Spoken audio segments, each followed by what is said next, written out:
नि म 1 केजी मासु ल्याएर कुखुरा मासु खाएर परिवार मेरो छोरीलाई पकाउँछु मेरो जुइलाई भनेर भन्थे क्या बुढाले अन्त ठिकै छ त भनेर भने मैले होइन ठिकै छ त सक्नु न त्यस्तो नखाउने खालका छैन नभए अहिले उता पुगेर आउनुहुन्छ त्यसपछि मजाले चाहिँ गर्नु न तपाईँ बाबुले त बाबु त मजाको छ नि मलाई थाहा छ नि म तर हुन त मैले हप्ता 15 दिन भयो चिनेको बाबालाई होइन तर म त्यो ओके घरमा 3 महिना भयो नानी बसेको जोइ म पनि फटा छुइने मान्छे अब मैले तपाईँलाई सुन्नु भइगयो बाउले नि तपाईँको बुवाले नि भन्नुभयो म त्यस्तो खाने मान्छे क्या मेरो बुवा मम्मी बाबा आमाले साह्रो माया गर्छ मलाई छोरा मऱ्यो कि भनेर अब बाउलाई एउटा छोरा कहाँ एउटा 1-2 जना हुन्छ क्या घरमा हावा फुस्केको कोही अब 8 जना छोरी 15 जना छोरी कोही अपाङ्ग हुन्छ कोही के त्यहाँ त इङ्ग्लिस त तपाईँलाई पट्टटट आउँछ होला नि I come from Nepal I'm to cola थोरी बिट आई डोन्ट अन्डरस्ट्यान्ड जस्तै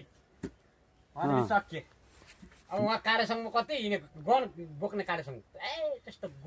अमेरिकामा पठाएको पैसा पनि पठाएको अब के गर्नु नानी भाइले मलाई त्यो काठमाडौँ 3 महिना बसेर 18-19 लाख रुपियाँ के इन्जोय गरेर 19 भनेर भन्ने खाले कुरा भयो खाएको थिएँ पार्किङमा पैसा त्यसो ल्याएको पैसा सकियो दरो ल्याउनु भएको थियो ल्याएको होइन पठाइदिएको मान्छे आएको थियो खुदै तपाईँ जस्तो मान्छेले दिएको मलाई तर टुक्रा टुक्रा पारेर दियो क्या 10 लाख 11 लाख 12 लाख गरेर दियो अनि ठाउँमा बोलाउने क्या मलाई फल्ना ठाउँमा आइदियो फल्ना ठाउँमा भन्ने मान्छे लिएर जानुपर्ने अब डर हुने भाइ त्यस्तो कान्छा जोइ साहब म त मान्छे मजाको छु कि तर के गर्नु रक्सी खाएपछि बाउला रक्सी आएपछि त रक्सी आएपछि बाउला मरे बाँचेको त्यो बाबामा कहाँ छ कि भ्यालु नगरे क्या कान्छी बहिनी सक्यो रक्सी खाएपछि दाजुभाइ नचिन्ने अन्त कोही चाहिँ अब त्यस्तो हो क्या